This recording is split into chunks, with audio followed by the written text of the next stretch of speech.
Hey everyone, and welcome to The Explainer. Today we are launching into a really rigorous forensic investigation of what has to be one of history's absolute biggest structural mysteries. We are looking at the engineering behind Noah's Ark. So let's just dive right into it. To start, we really need to anchor ourselves, no pun intended, with the sheer, massive scale we're talking about here. We're investigating a vessel that was roughly 137 meters long with a 50,000-ton displacement. Just to put that into perspective, how on earth did a Bronze Age builder construct a ship that is literally larger than a Boeing 747? It's a question that has baffled skeptics and completely fascinated engineers for a long time. Now, to even begin to understand this, we've kind of got to completely shatter that whole infantile, cute little boat with giraffes poking out the top image. Contrast that Sunday school cartoon with the reality of the ancient text. We are talking about a massive 40,000 cubic meter floating warehouse. That's enough cargo space to hold about 450 standard semi-truck trailers. So yeah, this wasn't just a little boat. It was a heavy-duty industrial cargo ship. So where do we even get these numbers? Well, the original source text in Genesis 6 actually provides incredibly specific blueprints. It says the ship was 300 cubits long, 50 cubits wide, and 30 cubits high. When naval historians apply the Royal Egyptian cubit to those numbers, which by the way was the standard measurement for ancient megaprojects, we arrive at those staggering world-class dimensions. Okay, let's simplify those numbers a bit. 300 by 50 by 30 gives us a length-to-width ratio of exactly 6:1. And right here, this is where the engineering gets absolutely fascinating. This 6:1 ratio isn't just some arbitrary number pulled out of thin air.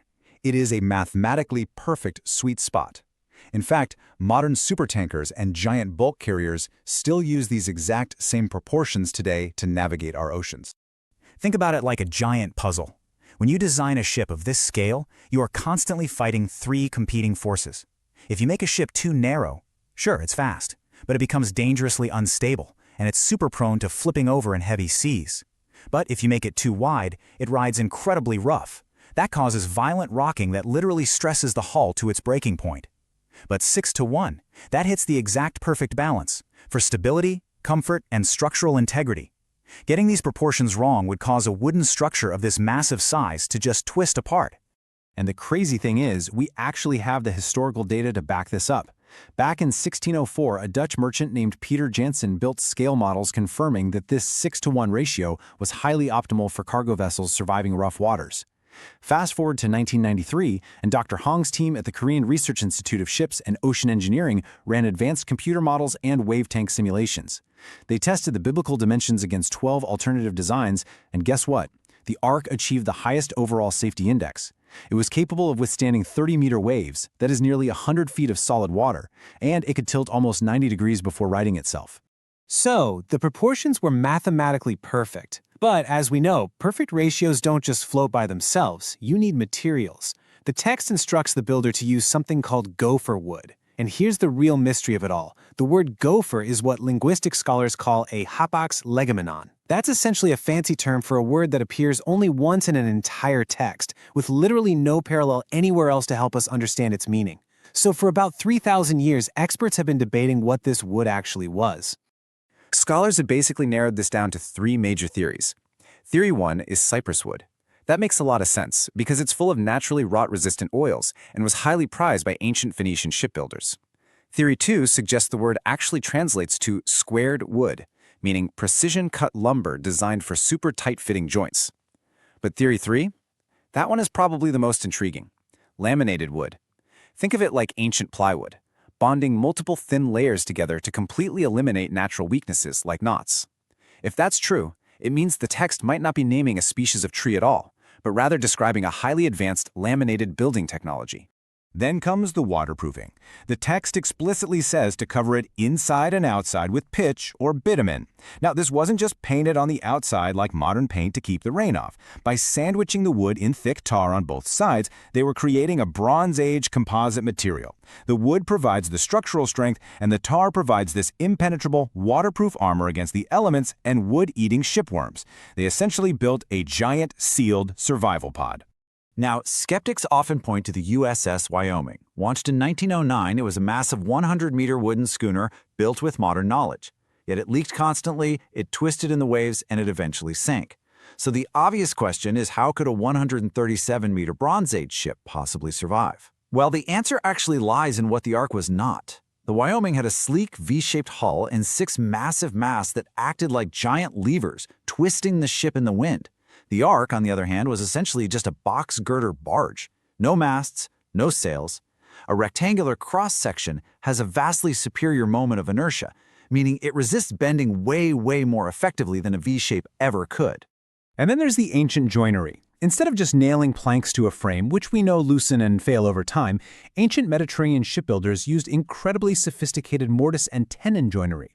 Here's how it works. You carve slots into the edges of the planks, insert these wooden tongues, and then drive wooden pegs right through the joint to lock the whole shebang together.